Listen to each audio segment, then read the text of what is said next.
وَاتَّبَعُوا مَا تَتْلُو الشَّيَاطِينُ عَلَىٰ مُلْكِ سُلَیمان۔ اب ایک اور حقیقت نوٹ کیجئے، جب کسی مسلمان امت میں دین کی اصل حقیقت، اصل تعلیمات سے بہت پیدا ہوتا ہے تو رجحان کدھر ہو جاتا ہے؟ جادو، ٹونا، ٹوٹکا، تعویذ، عملیات، قرآن کی عملیات۔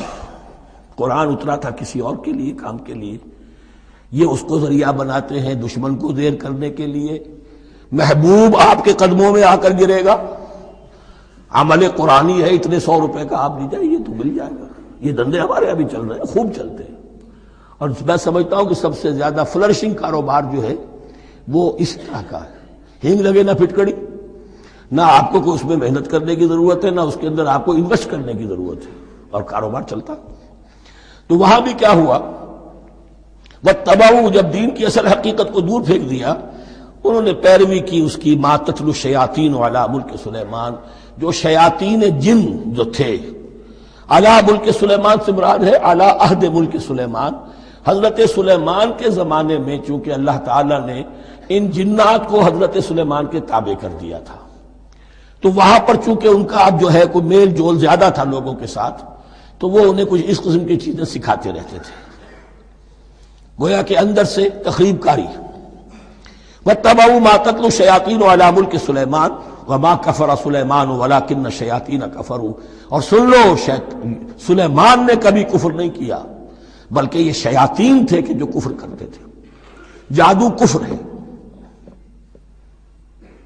لیکن آپ کو نقش سلیمانی آج تک بھی لفظ ملے گا، نقش سلیمانی۔ آج بھی مسلمان بھی ان چیزوں کو حضرت سلیمان کی طرف منسوب کر رہے ہیں، وہ ظلم اب بھی جاری ہے۔ وَمَا كَفَرَ سُلَيْمَانُ وَلَٰكِنَّ الشَّيَاطِينَ كَفَرُوا يُعَلِّمُونَ النَّاسَ السِّحْرَ، وہ لوگوں کو جادو سکھاتے تھے۔ وَمَا أُنزِلَ عَلَى الْمَلَكَيْنِ بِبَابِلَ هاروت وماروت، اور جو کچھ نازل کیا گیا دو فرشتوں پر، ہاروت اور ماروت پر، بابل میں۔ بابل یہ ہے پرانا عراق، بیبلونیا۔ نبوکدنضر بھی بیبلونیا کا بادشاہ تھا، نمرود بھی بیبلونیا کا بادشاہ تھا۔ عراق کے بادشاہوں کا لقب ہی تھا نمرود، نماردہ اس کی جمع ہے۔ تو حضرت سلیمان کی حکومت جب تھی تو وہاں پر یہ لوگ جنات جو ہیں وہ اس قسم کی تخریب کاری کر رہے تھے، تو اللہ تعالیٰ نے آخری آزمائش کے لیے دو فرشتوں کو زمین پر اتارا، اور وہ انسانی شکل میں لوگوں کو جادو سکھاتے تھے، بتاتے بھی جاتے تھے دیکھو جادو کفر ہے، ہم سے مت سیکھو، لیکن اس کے باوجود لوگ سیکھتے تھے، تو گویا کہ ان پر اتمام حجت ہو گیا کہ اب ان کے اندر خباثت جو ہے پوری طریقے سے گھر کر چکی ہے۔ وَمَا يُعَلِّمَانِ مِنْ أَحَدٍ، اور وہ نہیں سکھاتے تھے کسی کو بھی، حَتَّىٰ يَقُولَا إِنَّمَا نَحْنُ فِتْنَةٌ فَلَا تَكْفُرْ، یہاں تک کہ وہ کہہ دیتے تھے کہ دیکھو ہم تمہاری آزمائش کے لیے بھیجے گئے ہیں، ہم فتنہ ہیں، تو تم کفر مت کرو۔ فَيَتَعَلَّمُونَ مِنْهُمَا مَا يُفَرِّقُونَ بِهِ بَيْنَ الْمَرْءِ وَزَوْجِهِ، تو وہ سیکھتے تھے ان دونوں سے وہ شے کہ جس کے ذریعے سے تفریق کر سکیں ایک شخص اور اس کی بیوی کے درمیان، تفرقہ ڈالنا گھروں کے اندر، فساد۔ اب بھی یہ عورتوں کے اندر یہ کام بڑی تیزی کے ساتھ چلتے ہیں، تعویذ اور دھاگے اور کیا کچھ گنڈے چلتے ہیں۔ وَمَا هُمْ بِضَارِّينَ بِهِ مِنْ أَحَدٍ، اور نہیں تھے وہ ضرر پہنچانے والے کسی کو کچھ بھی، إِلَّا بِإِذْنِ اللَّهِ۔ ایمان کا تقاضا یہ ہے کہ چاہے کوئی دوا ہو وہ بھی بِإِذْنِ رب کام کرے گی، ورنہ نہیں۔